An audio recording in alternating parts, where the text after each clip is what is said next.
Welcome.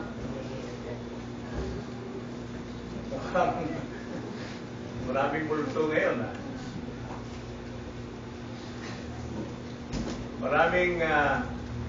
Mas maraming upuan. Nasaan yung ating mga kapatid? Dawa sa umagang ito, sa araw na ito, makapanatili tayo sa ating pagsamba. Ang ating puso at isipan ay nakatuon sa ating Diyos. At ano man ang kalagayan natin ay ating ituon ang ating puso sa pakikinig ng Kanyang salita. Meron isang binata nag-aral ng mekaniko at sa wakas, sa loob ng 2 taon, natapos niya ang kanyang pagka-mekaniko at siya ay champion sa pag-aaral. Mataas ang kanyang mga grado. At sa mga exam, talagang, alam niya, lahat ng parts ng sasakyan, lahat ng parts ng mga gamit niya, tools, ay talagang kabisado niya. Pero, isang taon na lumipas, walang kumuha sa kanya na mag-mekaniko. Ayaw ng mga tao sa kanya. Bakit? Anong problema? Dahil sa tuwing siya ay tinatawagan para magtrabaho, wala siyang dalang tools. Marami nga siyang alam niya lahat ng pyesa, lahat ng parts ng sasakyan, pero hindi siya makagawa dahil wala siyang mga llave, wala siyang tools. Sayang ang kanyang pinag-aaralan. Mayroong manunulat, pero walang pluma, walang ballpen. Paano yun? May isang taong naglalagari ng kahoy, pero wala naman siyang hawak na lagari. Mayroon siyang pinapakong pako sa dingding, pero wala siyang martilyo. Ano mangyayari nun? Sa tingin ninyo? Walang mangyayari na trabaho. Wala siyang mabubuo sa kanyang trabaho. Now, ang paksang ito ay may kaugnayan din sa buhay natin. Na mayroon tayong mga gamit, mayroon tayong kaalaman, pero wala tayong mga gamit. At kuminsan, bilang Kristiyano, pangalan lang ang ating dala. At wala ang ating mga gawa. Let's buksan natin ang ating banal na kasulatan sa 2 Kings, chapter 6.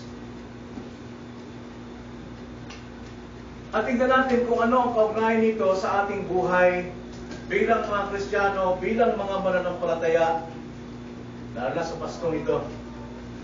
Tingnan natin ang 2 Kings chapter 6. Basahin natin.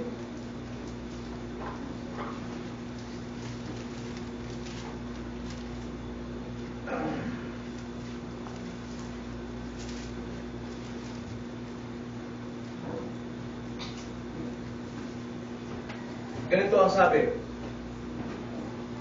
At sinabi ng mga anak ng mga propeta kay Eliseo, tignan mo, ang lugar na aming tinitirhan sa pangangasiwa mo ay napakalit para sa amin. Papuntahin mo kami sa Jordan at kukuha roon ang bawat isa sa amin ng troso at hayaan mong gumawa kami roon ng isang lugar na aming matitirhan.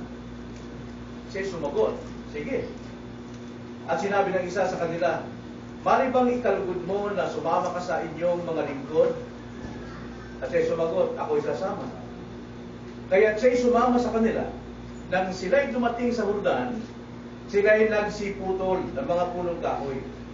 Ngunit samantalang ang isa'y pumuputol ng troso, ang talim ng palakol ay nalaglag sa tubig. At siya'y sumigaw, naku, Panginoon ko! Yun ay hiram lamang. Sinabi ng tao ng Diyos, saan iyon bumagsak? Nang ituro sa kanya ang lugar, pumutol siya ng isang patpat at inihagis doon at pinalutan ang bakal. At kanyang sinabi, kunin mo.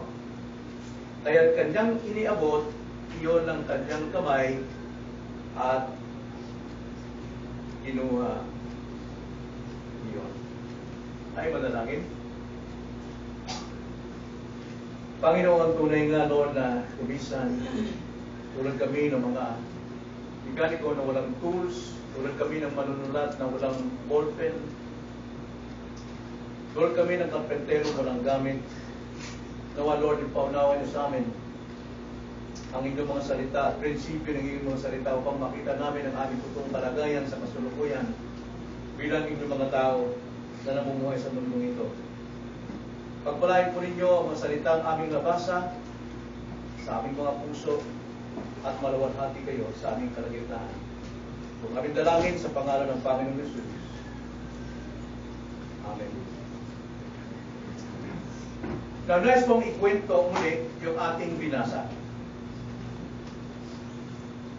Isang araw, isa sa mga estudyanteng propeta ni Eliseo ay lumapit sa kanya.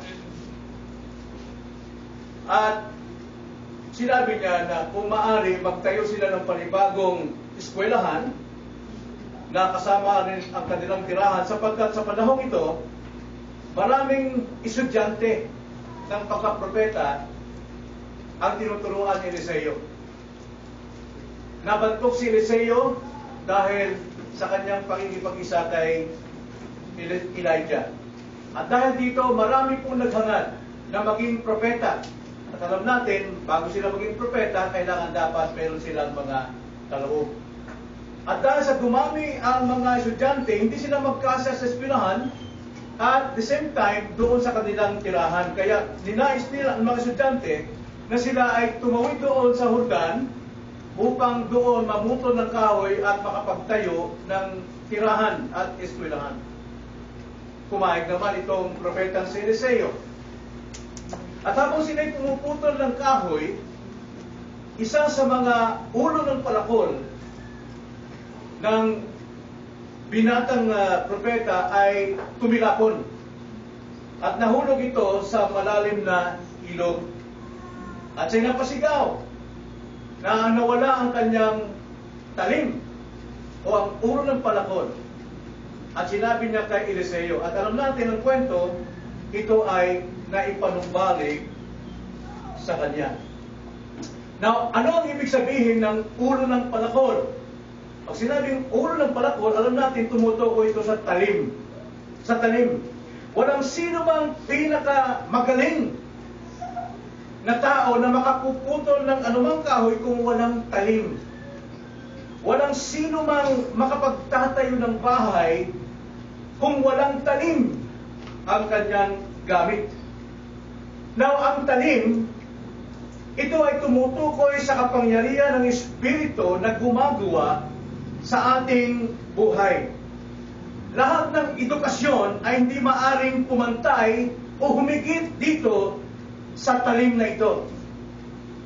Walang anumang bagay o lahat ng natural na kakayanan na maaaring humigit sa talim na ito ng ating buhay. Talim ay buhay ni Kristo na ginagawang totoo ng banal na Espiritu sa buhay ng bawat Kristiyano. Ito ang ating kakayanan.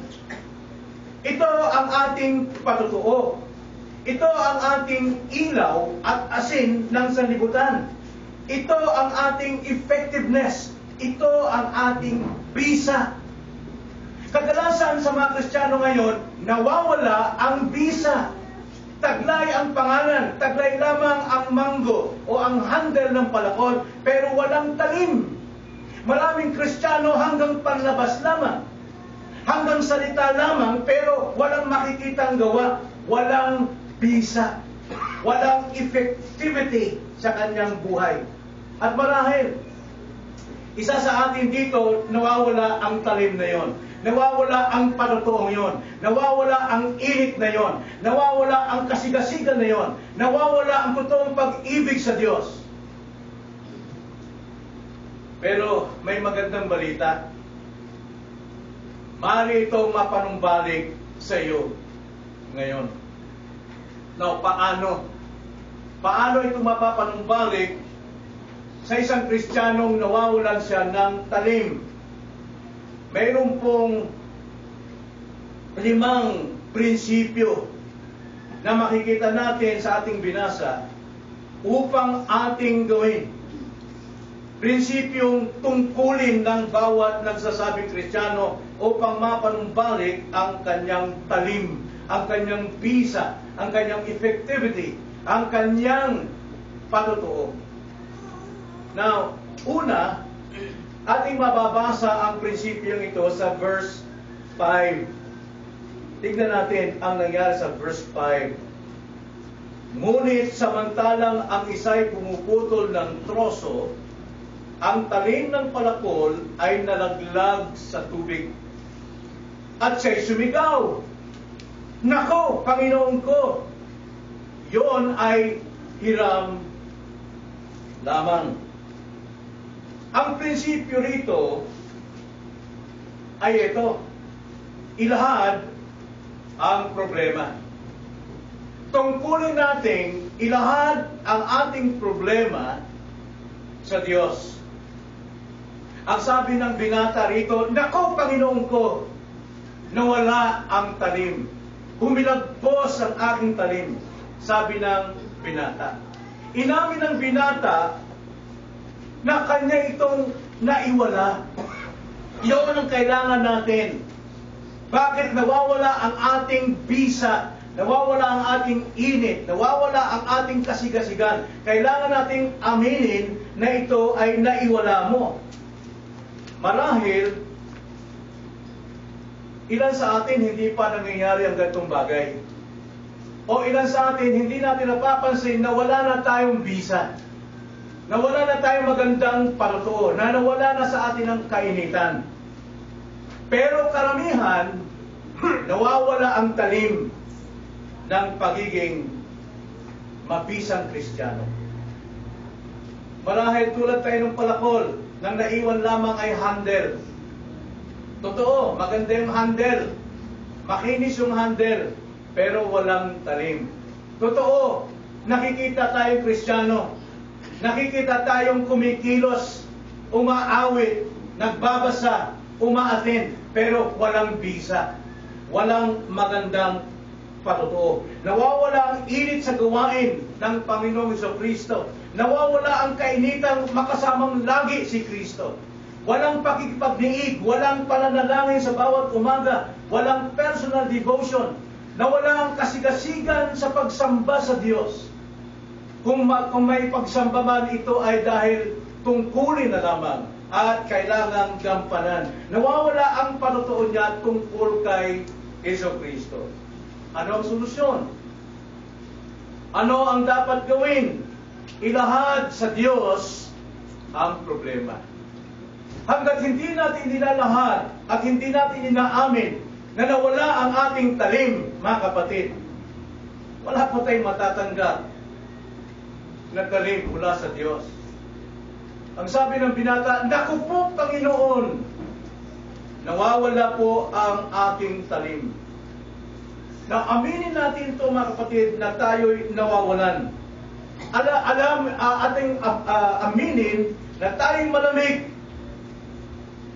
o nalalamig na sa iyong pananampalataya.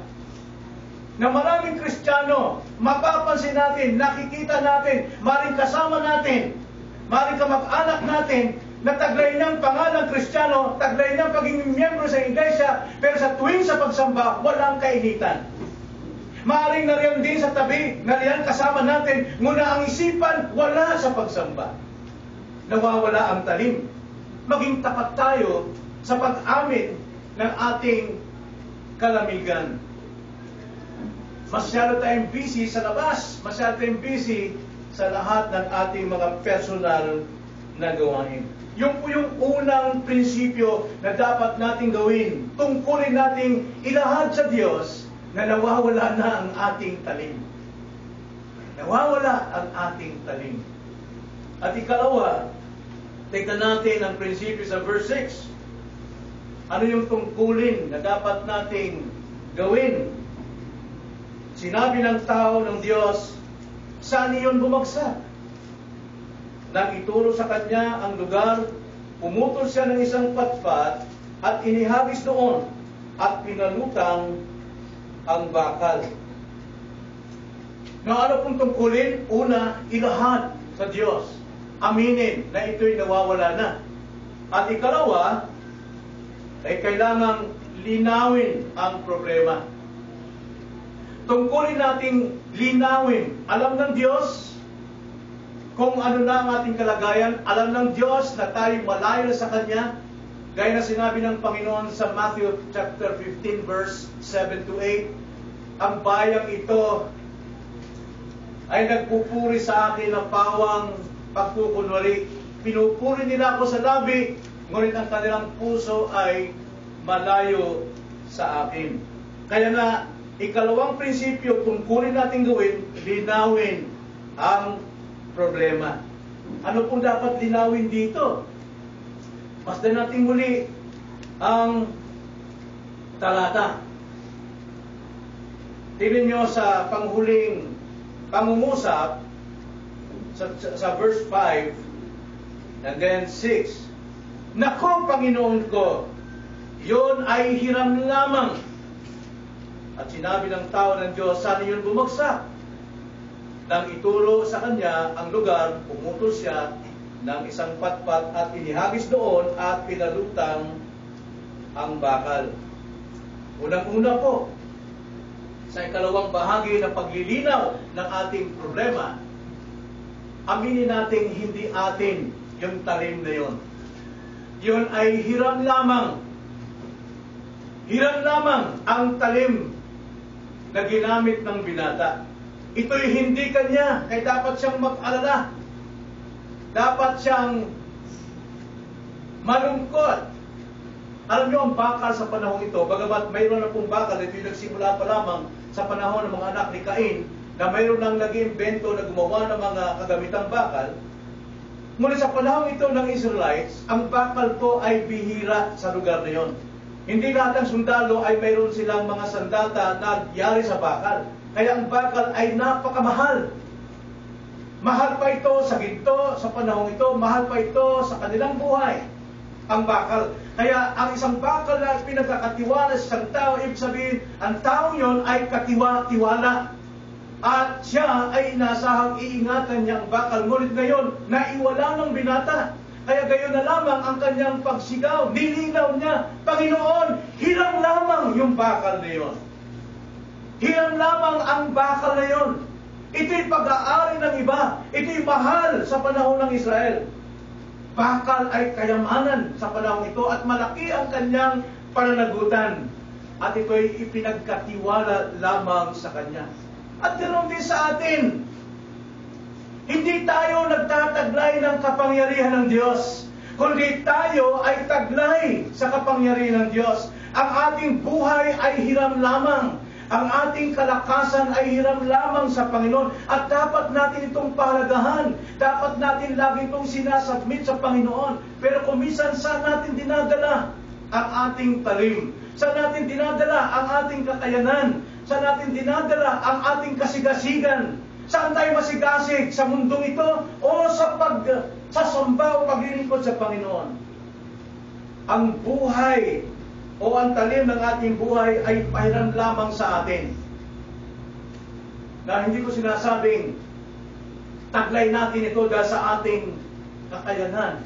Kaloob lamang ito sa atin. Wala tayong mapagmamalaki. Ano man ang pinag-aralan mo, ano man ang katungkulan mo, saan ka man nagtatrabaho, ikaw ay tumanggap lamang ng pahiram mula sa Diyos.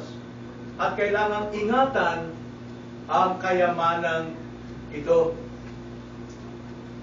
At ang pagpapahiram na ito ng Panginoon ay may tutumbas natin sa isang puno ng ubas at sanga. Na kapag tayo binigyan ng buhay ng Panginoon, binigyan tayo ng magandang panutoo, binigyan tayo ng panibagong buhay ng Diyos, tayo'y nakaupong sa Kanya. Ang ating pagkakaupong sa Diyos ay biyaya lamang, kaloob lamang, pahiram lamang ito ng Panginoon. Kaya nga ang sabi sa John 15 verse 5, na sinabi ng Panginoon sa Kanyang mga alagad, ako ang puno ng ubas, kayo ang mga sanga. Ang nananatili sa akin at ako'y sa Kanya, ay siyang nagbubunga ng marami, sapagkat kung kayo'y hiwalay sa akin, ay wala kayong magagawa.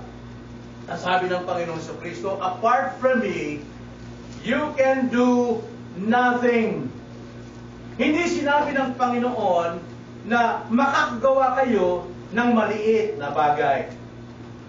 Makakagawa kayo ng ibang mga bagay. Ang sabi ng Panginoon, no. Wala kayong magagawa kung kayo'y hiwalay sa akin. Sinabi ng Panginoon, wala kayong magagawa sa anumang bagay na inyong gagawin na may kaugnayan sa kaharian ng Diyos. Maaari sa iyong sarili, magagawa mo. Dahil pinursigi mo, hinagad mo, kahit hindi ka manalangin, kahit hindi ka sumamba sa Diyos, dahil pinipilit mo, gawin mo lahat ng pandaraya, lahat ng pagsisinungaling, gawin mo, maaabot mo yan. Pero wala kang nagagawa sa Diyos. You can do nothing apart from Jesus Christ. Kung wala ang kanyang kapangyarihan, kung wala ang kanyang patutuo sa atin, wala tayong magagawa. So kailangan nating aminin, ilahad natin ang ating problema, at linawin natin ang nawawala nating problema. At ikatlo, verse 6 again. Sinabi ng tao ng Diyos, saan iyon bumagsak? Nang ituro sa kanya ang lugar, pumutol siya ng isang patpat at inihagis doon at pinalutang ang bakal. Ikatlo, pagkatapos niyang ilahad ang kanyang problema, pagkatapos niyang linawin ang kanyang problema, ikatlo, ipinakita niya ang kanyang problema. Ipinakita ng binata kay Eliseo ang lugar na kinabagsakan ng kanyang talim. Saan ito bumagsak? Hindi sapat ang aminin na naiwala natin ang ating talim. Kailangan bumalik tayo sa lugar kung saan ito nawala. Saan ito nawala sa iyo? Saan ito bumitaw sa iyo? Ito ang panawagan ng Panginoon sa iglesia ng Efesos. Sa Revelation. Ganito po ang sabi ng Panginoon sa mga Kristiyano sa panahon ng Efesos. Na noong una napakainit nila sa pagmamahal sa Diyos. Ang Panginoon ang una nilang pag-ibig. Ngunit dumating ang panahon, naging malamig sila sa pag-ibig. Kaya itong panawagan ng Panginoon, Revelations 2 verse 4 to 5. Ang sabi ng Panginoon sa kanila, ngunit ito ang hindi ko gusto laban sa iyo. Iniwan mo ang iyong unang pag-ibig. Iniwan mo ang iyong unang pag-ibig. Kaya, ang sabi ng Panginoon sa verse 5, alalahanin mo kung saan ka nahulog.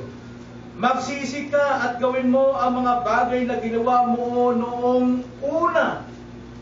Kung hindi, darating ako sa iyo at aalisin ko ang iyong ilawan mula sa kinalalagyan nito, malibang magsisi ka. Yun ang panawagan ng Panginoon sa iglesia ng Efesos. Na dati sila po'y may init sa Diyos, laging nagbamal sa Diyos, sa tuwing sila'y kikilos, hindi magpaalam sa Diyos, sa kanilang trabaho, sa kanilang araw-araw na ginagawa, laging una ang Diyos, pero isang araw na walang pag-ibig na yon.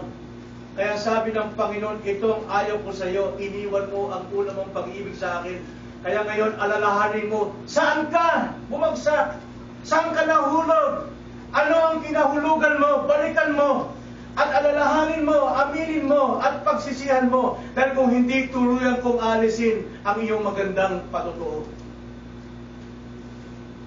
Yan po ang sinasabi ng Panginoon. Ipakita ang dahilan ng problema. Marahil sa ating buhay, marahil nandito tayo at tayo'y nagpapakitang masigla, nakangiti. Pero ayaw nating amining malamig tayo, masarating abala sa lugar na ito, sa lugar na iba, dahil nahulog o nawala ang ating kainitan. nawala ang ating visa. Kaya sabi ng Panginoon, alalahanin mo kung saan yon, saan ka nahulog. Alalahanin mo, ipahayag mo, at aminin mo, sapagkat yun lamang ang kailangan. Marahil, nawala ang iyong talim sa mundong ito. At doon sa mundo, makikita natin lagi kang present. Pag sinabing mundo, lahat po ng buhay natin, nahiwalay po sa ating pagsamba, kaugnayan sa Diyos. Matrabaho man yan, mapamilya man yan, ano man, meron dyan. Doon tayo nahulog. Masyadong doon natin na ituon ang ating pagmamahal. Ngunit ang ating pagsamba, marami tayong dahilan. Ano kayang dahilan ang bibigay natin ngayong Sunday? Anong dahilan bibigay natin sa susunod na Sunday? Anong dahilan ang bibigay natin ngayong Wednesday? Anong dahilan ang gagawin natin ngayong susunod na Wednesday? Marami pong dahilan pagdating sa kaugnayan natin sa Panginoon, sapagkat una nang nahulog ito doon sa sanlibutan. Maring tayo'y nahulog doon sa stagnant pools. Maring nahulog tayo ang ating pag-ibig sa Diyos doon sa stagnant. Ito po yung lugar na tubig na malinaw, ngunit bumabaho, walang pag-unlad, walang agos. Maring nanatili tayo na hindi lumalago at nanatili tayo sa ating kalagayan na wala tayong pag-agos ng buhay. Kaya nabubulok ang ating buhay sa kabataan, kabansutan ng ating pananampalataya. O di kaya naman sa indifference. Maring doon tayo nahulog sa indifference, yung tinatawag na kalamitan ng loob, wala na tayong init. Parang bigat na lang kapag naalala natin ang araw ng pananalangin, ang araw ng pagsamba. Kaya bigat na bigat ang ating paa, bigat na bigat ang ating loob na sumamba. Kaya anumang oras tayo dumating, yun na nagpapatunay ng kabigatan ng ating mga paa. Yung kawalan natin ng pagmamahal sa Diyos sa pagkipagniig sa pamagitan ng pulong panalangin, corporate prayer, nakikita ang kabigatan ng ating mga paa, nakikita ang kabigatan ng ating loob, ayaw na nating pakialaman ang bagay na yun na dati nating ginagawa. Nahulog na sa kalamigan at kawalang paglago sa buhay. Marahil nahulog sa materialismo. Mas marami ang ating panahon sa mga material, shopping doon, pasyal dito.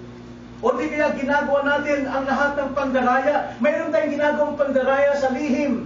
Mayroon tayong ginagawa na hindi karapat-dapat at yun ang nagpahulog ng ating talim. At kadalasan, ginagawa natin ang lahat ng katuwiran, pagsisinungaling para lamang lumabas na tayo nagsasabi ng totoo. At hindi mo alam, yun ang dahilan kung bakit nawala ang iyong talim, nawala ang iyong bisa, nawala ang iyong anointed sa Panginoon. O di kaya, kampante ka na, total, Kristiyano na ako eh. Total, membro na ako. Eh, bakit ko pa kailangan magpaging mainit dyan? Membro na ako. Hindi na ako tatalikdan dyan. Hindi na ako pababayaan ng iglesia. Tandaan mo, kaya sino ba ang na-excom? Mga membro, hindi po ang mga non-members. Baka magulat ka na lamang. Tatanggalin ka na sa membership program. Isa yan sa paraan para magising. Yung pagwawalang bahala sa iyong talim. At pang-apat, mga kapatid, na dapat nating gawing tungkulin, prinsipyo ng salita ng Diyos. Pang-apat, verse 6 again. Ang sabi po rito, saan yun bumagsak? Nang ituro sa kanya ang lugar, pumutol si Eliseo ng isang patpat at inihagis doon at pinalutang ang bakal.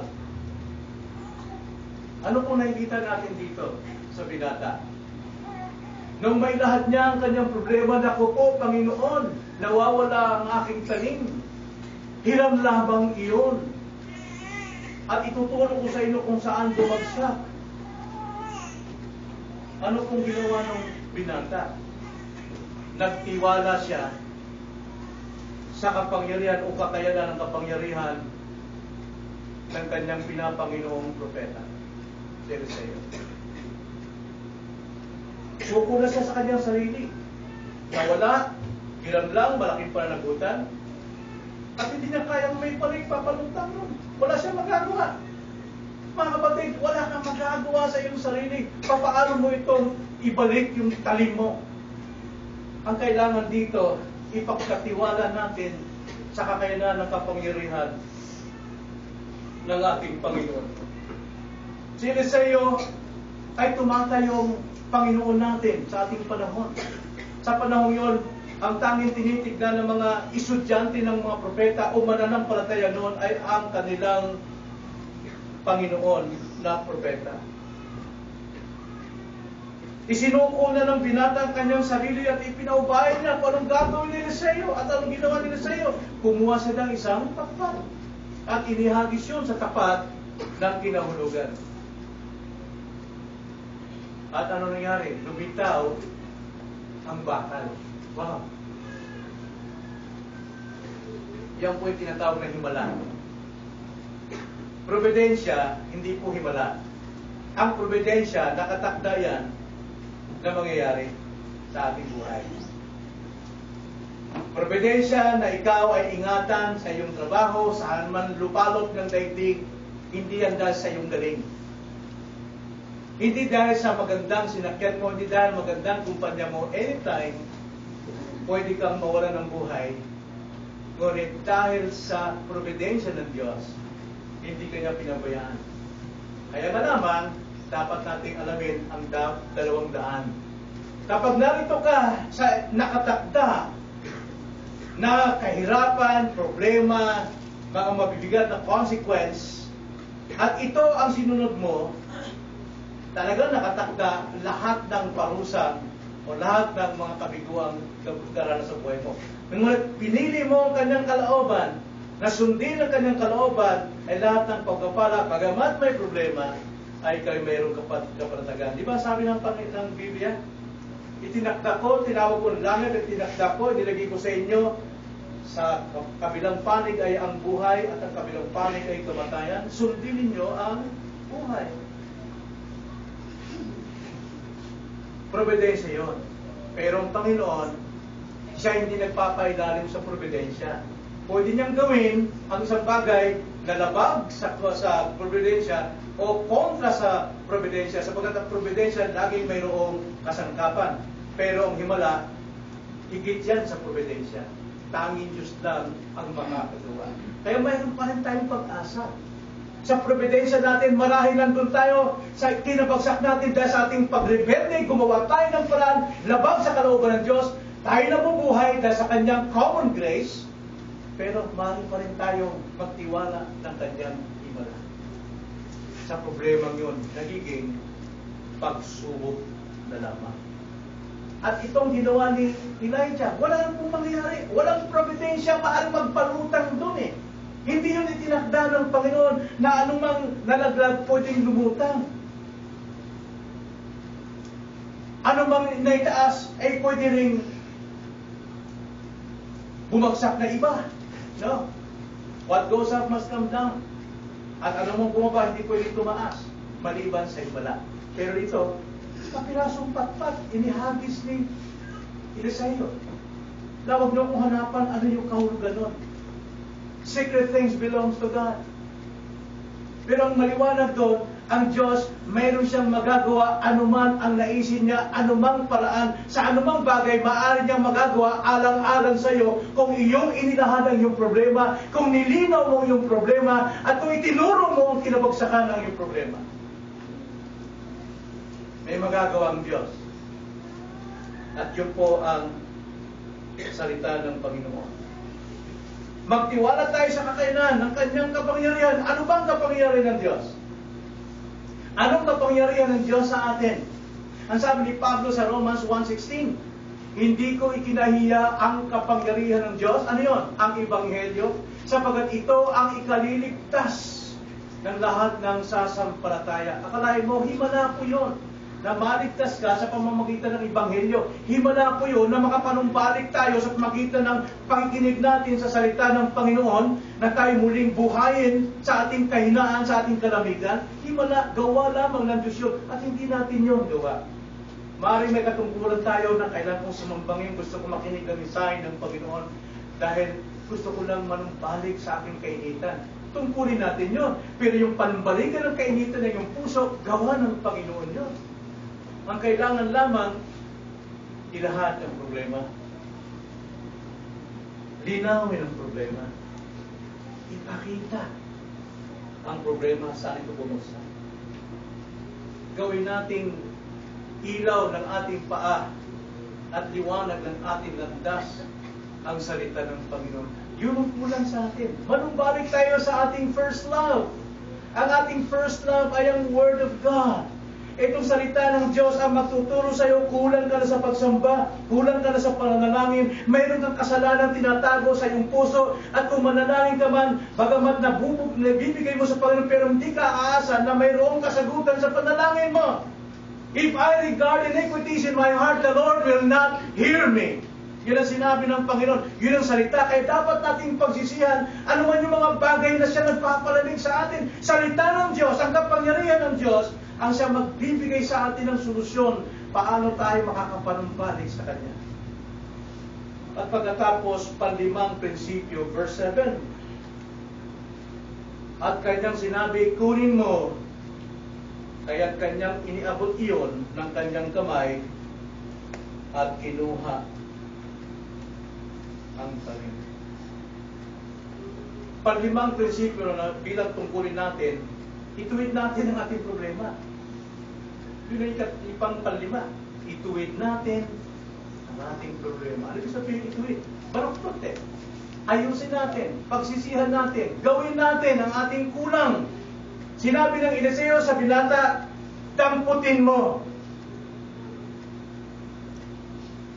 At sino dumampot? Si Eliseo? Hindi.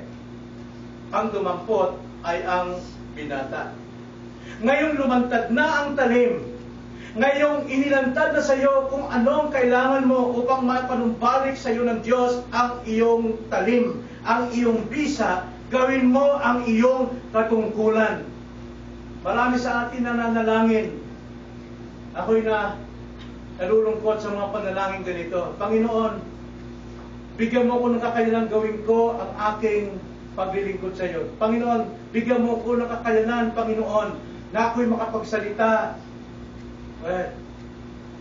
Para sinabi ng binata, Eliseo, Panginoon, pakidampot mo para sa akin para makuha ko muli ang talim.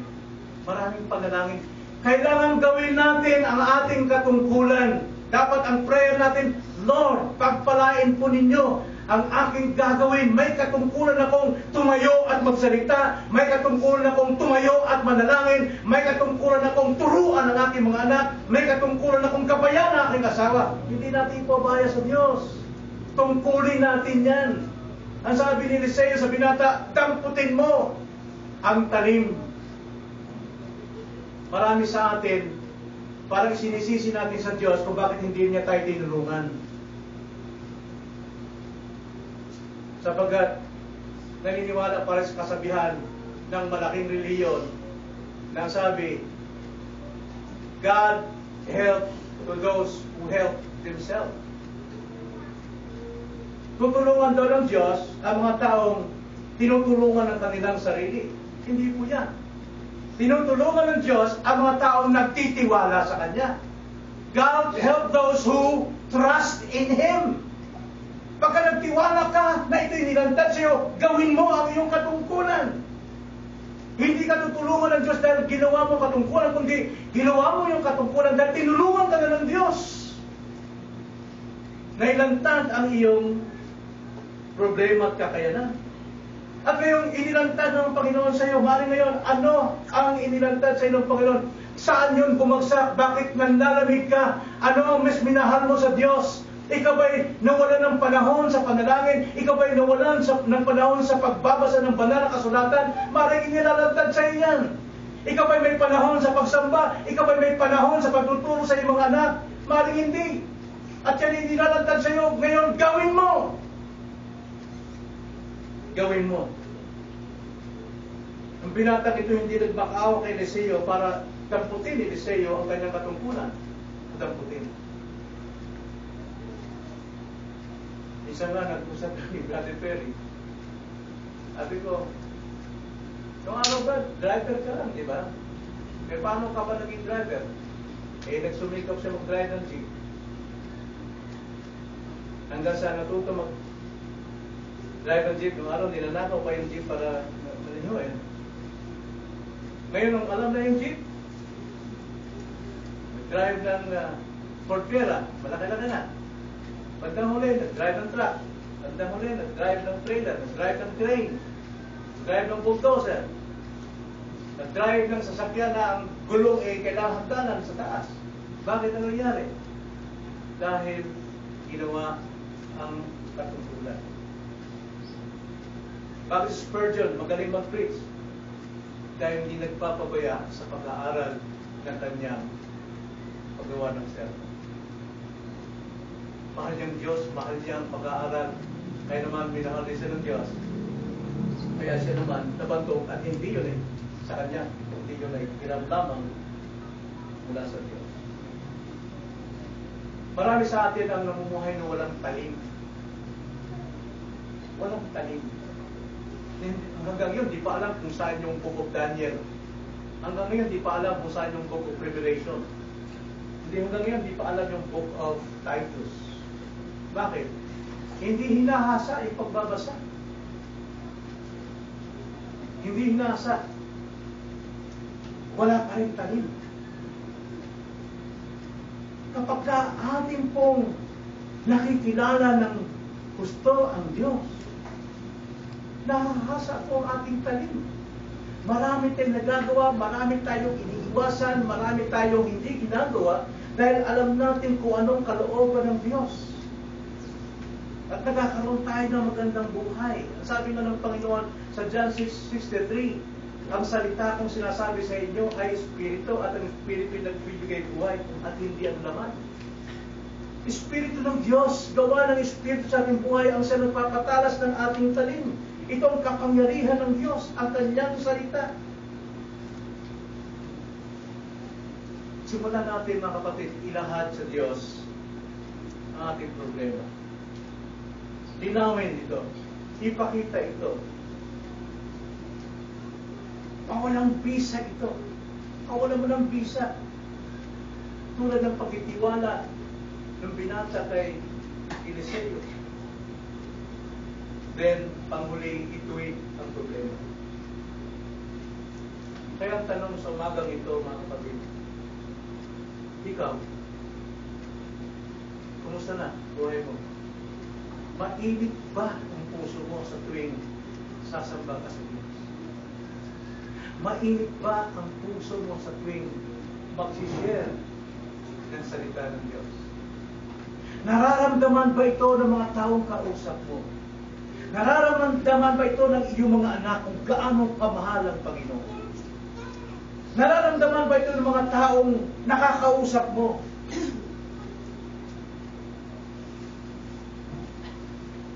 O di kaya, inihampas mo ang handle ng palakot na walang talim? Sige ang putol mo ng puno. Sige ang trabaho mo, pero walang talim. Pero ang talim mo nasa materialismo, nasa pansariling kapakanan, nasa sariling interes, nasa sariling kita. Pero pagdating sa Panginoon, walang talim, walang init, walang sigasig, walang pagmamahal.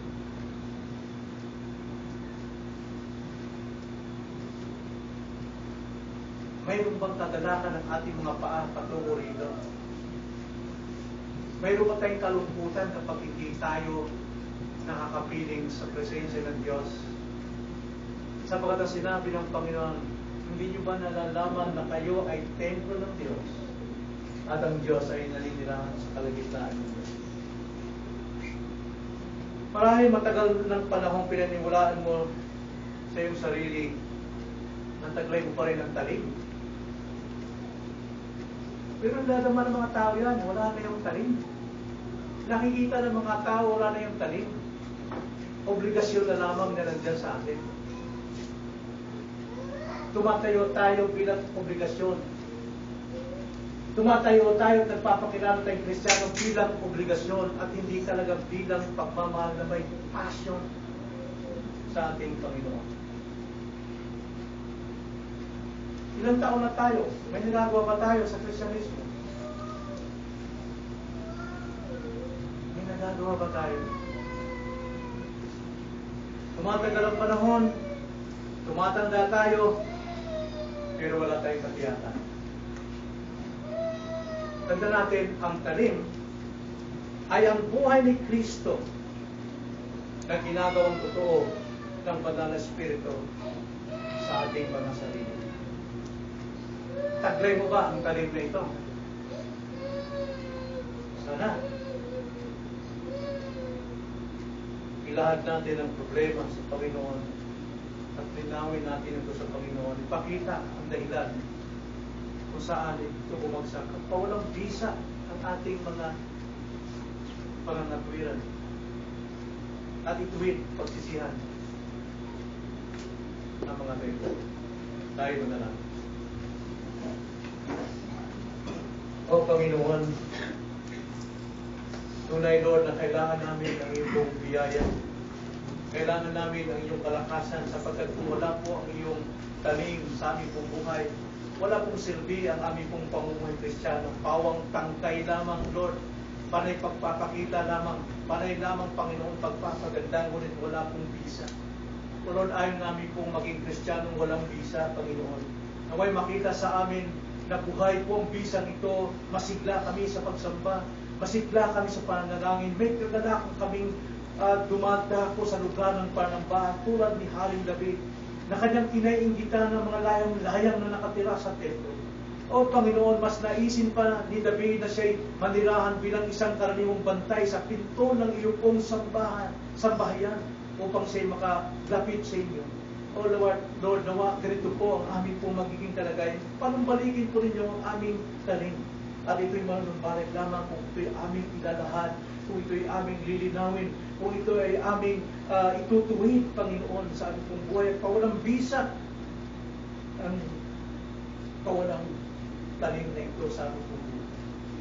O Lord, tulungan niyo po ang inyong mga tao na po itong Paskuhan. Maraming Panginoon, maalis po ang aming talim dahil kami po ay makikihalubilo sa takbo ng mundo. Nawa, Lord, ingatan namin itong pagbilangkos sa aming pong buhay. Manatili po ang patutuo ni Kristo sa aming puso, isipan, salita,